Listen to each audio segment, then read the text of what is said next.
Bonsoir à tous, bonsoir à toutes, bienvenue à tous ceux qui suivent depuis toujours les irréductibles insomniaques de Voyage au bout de la nuit. Vous êtes pas en direct, mais presque, pour une émission spéciale où on va s'attarder sur des lettres choisies, pas n'importe lesquelles, puisqu'elles sont choisies effectivement. Ce sont celles de Madame de Sévigné. Alors je suis très honorée de commencer ce bouquin avec vous ce soir. Madame de Sévigné, vous la connaissez, c'est une femme de lettres. Elle est née le 5 février 1626, donc ça fait un petit moment déjà. Et son œuvre est née en fait de façon complètement involontaire. Son œuvre est née de sa correspondance. Madame de Sévigné aimait écrire, elle avait l'amour des mots, l'intelligence du cœur et se plaisait à envoyer des lettres dans le respect des conventions de l'époque. Vous allez le voir. Des lettres à la cour, des lettres à son cousin et beaucoup de lettres à sa fille. Lettres intenses et fines dans lesquelles on sent tout l'amour qu'une mère peut porter à son enfant. Alors, comme je vous l'ai dit et comme son nom l'indique, ces lettres ont été choisies. C'est une sélection des meilleurs crus. Il ne s'agit en aucun cas d'un roman épistolaire, d'accord ? On est plutôt dans un genre épistolaire. Puisque vous le savez, le roman épistolaire reste de toute façon une fiction. Ces lettres sont bien réelles, elles ont toutes eu un destinataire et elles ont toutes été lues par d'autres avant que je m'empare de cet exemplaire et que j'en lise à mon tour quelques-unes, les meilleures, les lettres choisies.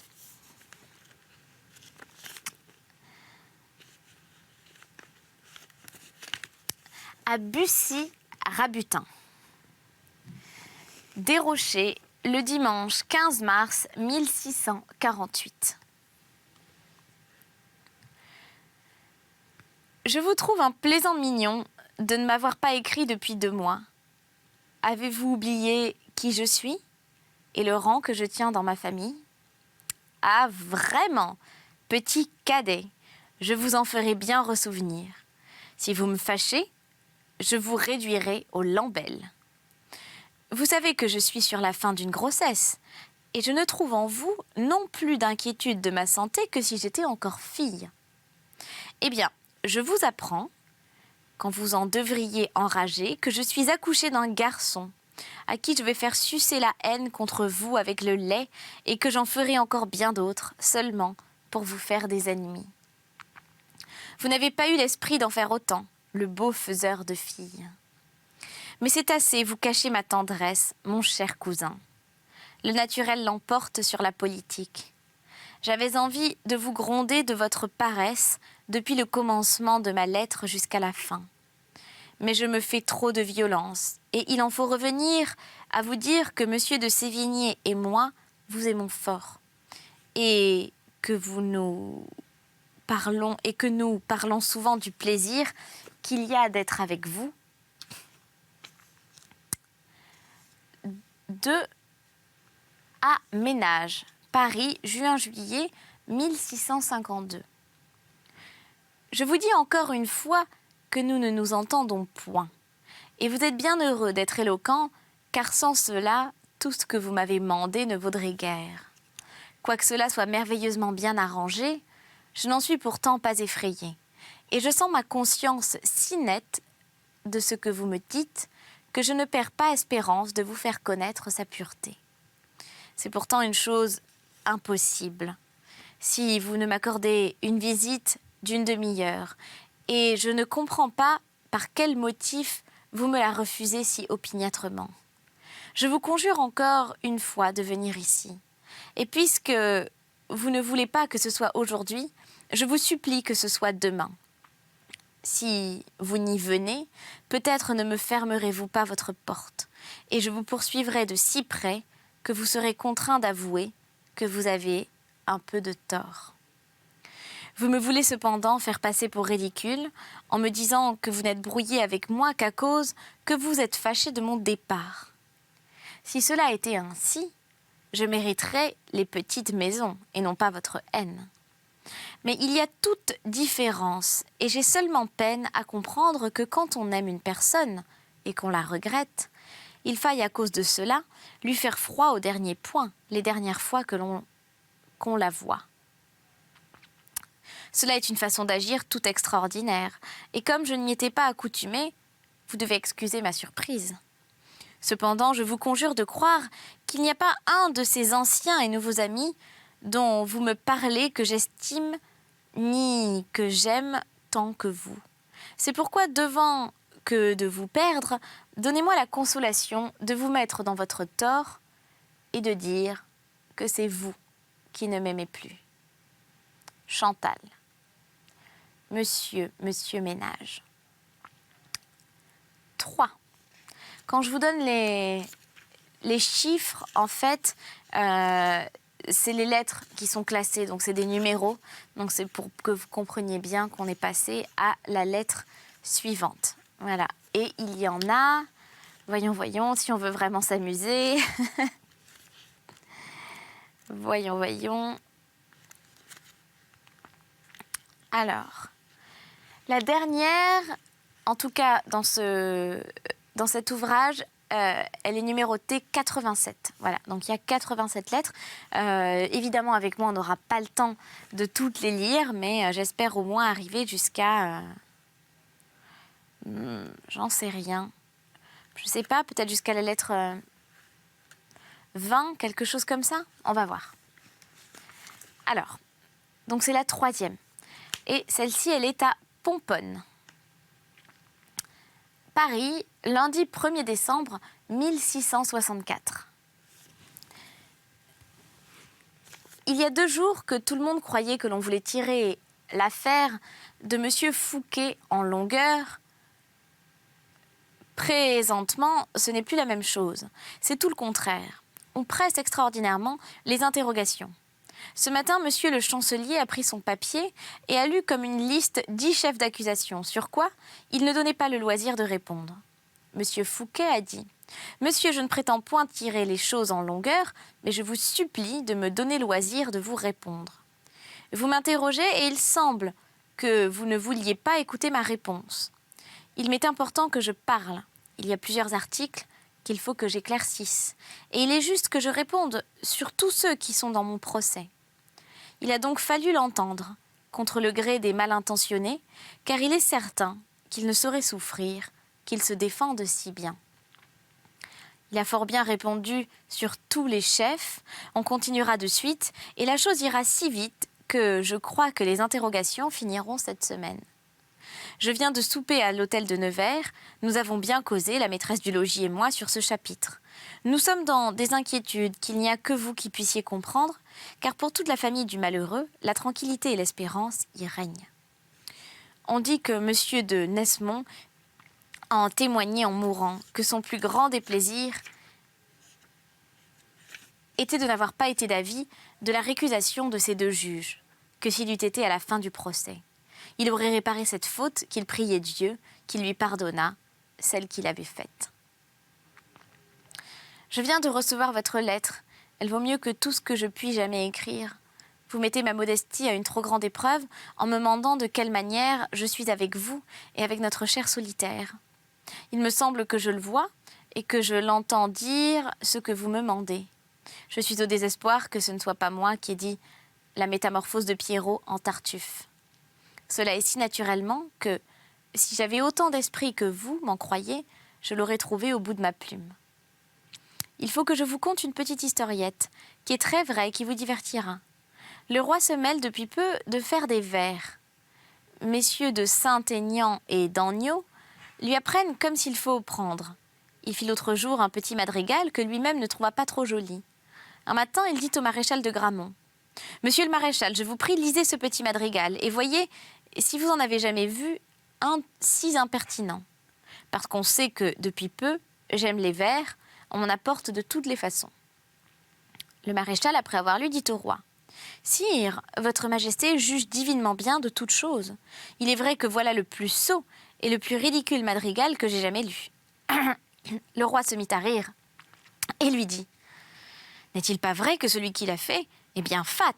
Sire, il n'y a pas moyen de lui donner un autre nom. » « Eh bien, dit le roi, je suis ravi que vous m'en ayez parlé si bonnement. C'est moi qui l'ai fait. » Sire, quelle trahison! Que votre majesté me le rende, je l'ai lu brusquement. Non, monsieur le maréchal, les premiers sentiments sont toujours les plus naturels. Le roi a fort ri de cette folie, et tout le monde trouve que voilà la plus cruelle petite chose que l'on puisse faire à un vieux courtisan. Pour moi qui aime toujours à faire des réflexions, je voudrais que le roi en fît là-dessus et qu'il jugeât par là combien il est loin de connaître jamais la vérité. Nous sommes sur le point d'en voir une bien cruelle, qui est le rachat de nos rentes sur un pied qui nous envoie droit à l'hôpital. L'émotion est grande, mais la dureté l'est encore plus. Ne trouvez-vous point que c'est entreprendre bien des choses à la fois? Celle qui me touche le plus n'est pas celle qui me fait perdre une partie de mon bien. C'est une autre lettre, celle-ci, et elle est datée du 2 décembre, mardi plus exactement. Monsieur Fouquet a parlé aujourd'hui 2 heures entières sur les 6 millions. Il s'est fait donner audience. Il a dit des merveilles. Tout le monde en était touché, chacun selon son sentiment.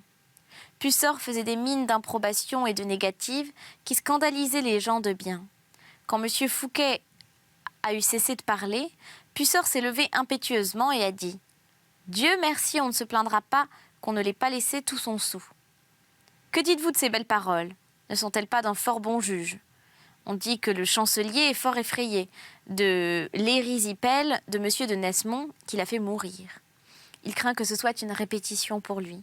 Si cela pouvait lui donner les sentiments d'un homme qui va paraître devant Dieu, encore serait-ce quelque chose, mais il faut craindre qu'on ne dise de lui, comme d'Arnian, est mort comme vice. Mercredi 3 décembre. Notre cher et malheureux ami a parlé 2 heures ce matin, mais si admirablement bien que plusieurs n'ont pu s'empêcher de l'admirer. Monsieur Renard, entre autres, a dit « Il faut avouer que cet homme est incomparable. Il n'a jamais si bien parlé dans le Parlement. Il se possède mieux qu'il n'a jamais fait. C'est encore sur les 6 millions et sur ses dépenses. Il n'y a rien d'admirable, comme tout ce qu'il dit là-dessus. Je vous écrirai jeudi et vendredi, qui seront les 2 derniers jours de l'interrogation, et je continuerai encore jusqu'au bout. Dieu veuille que ma dernière lettre vous apprenne la chose du monde que je souhaite le plus ardemment. Adieu mon cher monsieur. Priez notre solitaire de prier Dieu pour notre pauvre ami. Je vous embrasse tous deux de tout mon cœur, et par modestie, j'y joins madame votre femme. 4. À Bussy-Rabutin.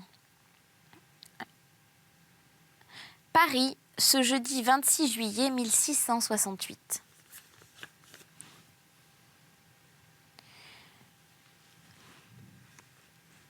Je veux commencer à répondre en 2 mots à votre lettre du 9 de ce mois. Et puis, notre procès sera fini. Vous m'attaquez doucement, monsieur le comte, et me reprochez finement que je ne fais pas grand cas des malheureux, mais qu'en récompense, je battrai des mains pour votre retour. En un mot, que je hurle avec les loups et que je suis d'assez bonne compagnie pour ne pas dédire ceux qui blâment les absents. Je vois bien que vous êtes mal instruit des nouvelles de ce pays-ci. Mon cousin apprenait donc de moi que ce n'est pas la mode de m'accuser de faiblesse pour mes amis. J'en ai beaucoup d'autres, comme dit Madame de Bouillon, mais je n'ai pas celle-là. Cette pensée n'est que dans votre tête, et j'ai fait ici mes preuves de générosité sur le sujet des disgraciés qui m'ont mise en honneur dans beaucoup de bons lieux, que je vous dirais bien si je voulais. Je ne crois donc pas mériter ce reproche, et il faut que vous rayiez cet article sur le mémoire de mes défauts. Mais venons à vous. Nous sommes proches et du même sang, nous nous plaisons, nous nous aimons, nous prenons intérêt dans nos fortunes. Vous me parlez de vous avancer de l'argent sur les 10 000 écus que vous aviez à toucher dans la succession de monsieur de Châlons. Vous dites que je vous les ai refusés, et moi je dis que vous, je vous les ai prêtés. Car vous savez fort bien, et notre ami Corbillini en est témoin, que mon cœur le voulut d'abord, et que lorsque nous cherchions quelques formalités pour avoir le consentement de Neuchèze, afin d'entrer en votre place pour être payé, l'impatience vous prit. Et m'étant trouvée par malheur assez imparfaite de corps et d'esprit, pour vous donner sujet de faire un fort joli portrait de moi, vous le fîtes, et vous préférâtes à notre ancienne amitié, à votre nom, et à la justice même, le plaisir d'être loué de votre ouvrage. Vous savez qu'une dame de vos amies vous obligea généreusement de le brûler. Elle crut que vous l'aviez fait, je le crus aussi. Et quelque temps après, ayant su que vous aviez fait des merveilles sur le sujet de M. Fouquet et le mien, cette conduite acheva de me faire revenir. Je me raccommodai avec vous à mon retour de Bretagne. Mais avec quelle sincérité! Vous le savez. Vous savez encore notre voyage de Bourgogne, avec quelle franchise je vous redonnais toute la part que vous aviez jamais eue dans mon amitié. Je reviens entêtée de votre société. Il y eut des gens qui me dirent en ce temps-là « J'ai vu votre portrait entre les mains de Madame de la Baume. Je l'ai vu. » Je ne réponds que par un sourire dédaigneux, ayant pitié de ceux qui s'amusaient à croire à leurs yeux. Je l'ai vu, me dit-on encore au bout de 8 jours. Et moi, de sourire encore. Je le redis, en riant à Corbinelli. Il reprit le même sourire moqueur qui m'avait déjà servi en 2 occasions, et je demeurai 5 ou 6 mois de cette sorte, faisant pitié à ceux dont je m'étais moqué. Enfin, le jour malheureux arriva où je vis moi-même, et de mes propres yeux bigarrés, ce que je n'avais pas voulu croire. Si les cornes me fussent venues à la tête, j'aurais été bien moins étonnée. Je le lus et je le relus, ce cruel portrait. Je l'aurais trouvé très joli s'il eût été d'une autre que de moi, et d'un autre que de vous. Je le trouvais même si bien enchâssé, et tenant si bien sa place dans le livre, que je n'eus pas la consolation de me pouvoir flatter qu'il fût d'un autre que de vous. Je le reconnus à plusieurs choses, que j'en avais ouï dire, plutôt qu'à la peinture de mes sentiments, que je méconnus entièrement. Enfin, je vous vis au Palais Royal, où je vous dis que ce livre courait. Vous voulûtes me conter qu'il fallait qu'on eût fait ce portrait de mémoire et qu'on l'avait mis là. Je ne vous crus point du tout. Je me ressouvins alors des avis qu'on m'avait donnés et dont je m'étais moquée. Je trouvais que la place où était ce portrait était si juste que l'amour paternel vous avait empêché de vouloir défigurer cet ouvrage, en l'ôtant d'un lieu où il tenait si bien son coin. Je vis que vous vous étiez moqué, et de Madame de Montglat et de moi, et que j'avais été votre dupe, que vous aviez abusé de ma simplicité et que vous aviez eu sujet de me trouver bien innocente en voyant le retour de mon cœur pour vous et sachant que le vôtre me trahissait. Vous savez la suite. Être dans les mains de tout le monde, se trouver imprimé, être le livre de divertissement de toutes les provinces où ces choses-là font un tort irréparable, se rencontrer dans les bibliothèques et recevoir cette douleur. Par qui ? Je ne veux point vous étaler davantage toutes mes raisons. Vous avez bien de l'esprit, je suis assurée que si vous voulez faire un quart d'heure de réflexion, vous les verrez et vous les sentirez comme moi. Cependant, que fais-je quand vous êtes arrêté, avec la douleur dans l'âme? Je vous fais faire des compliments, je plains votre malheur, j'en parle même dans Le Monde, et je dis assez librement mon avis sur le procédé de Madame de la Baume, pour en être brouillée avec elle. Vous sortez de prison ? Je vais vous voir plusieurs fois. Je vous dis adieu quand je partis pour Bretagne. Je vous ai écrit depuis que vous êtes chez vous, d'un style assez libre et sans rancune. Et enfin, je vous écris encore quand Madame Despoisses me dit que vous vous êtes cassé la tête.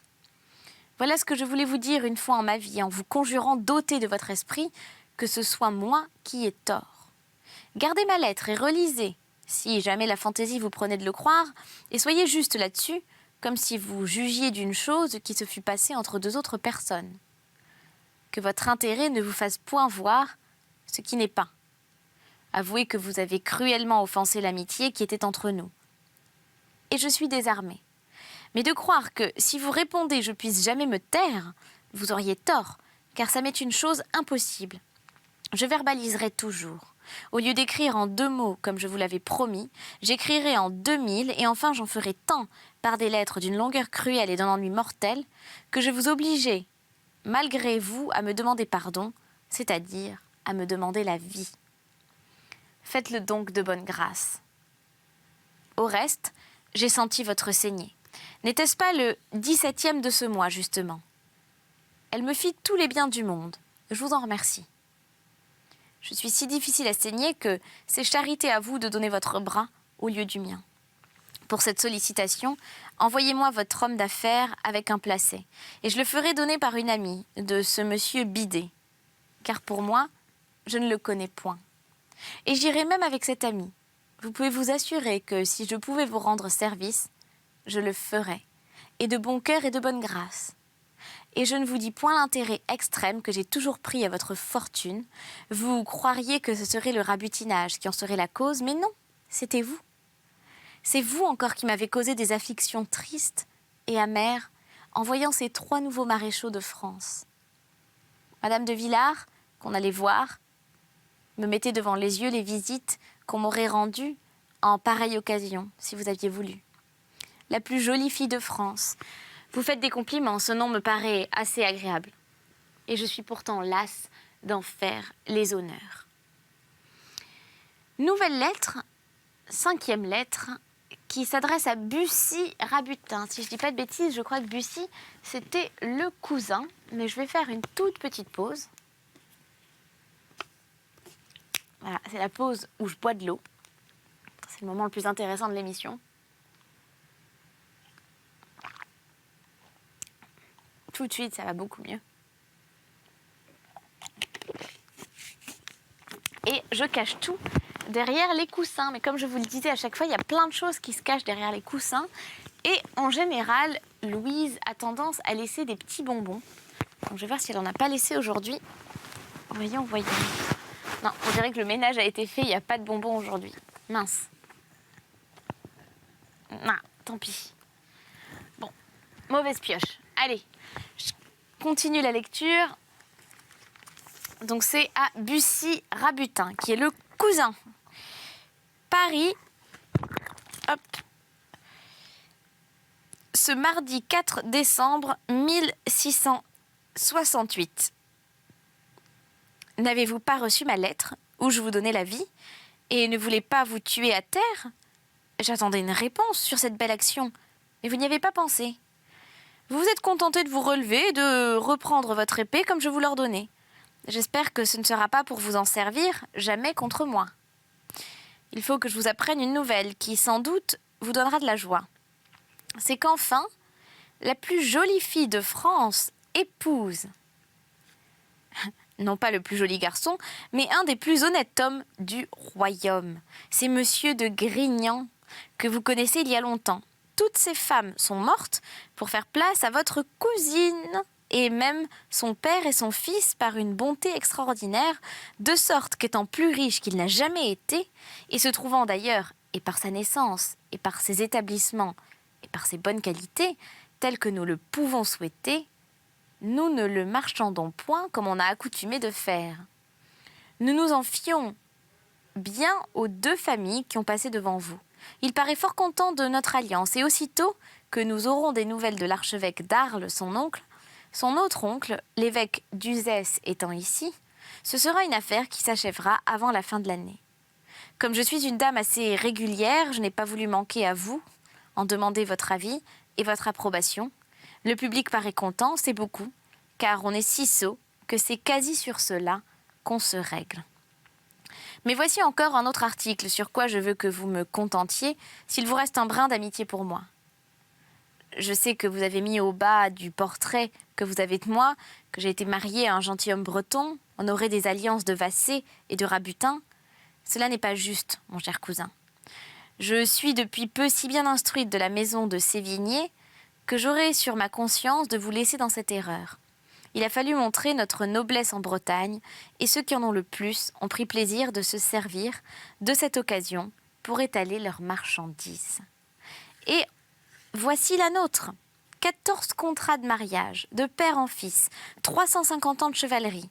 Les pères quelquefois considérables dans les guerres de Bretagne et bien marqués dans l'histoire.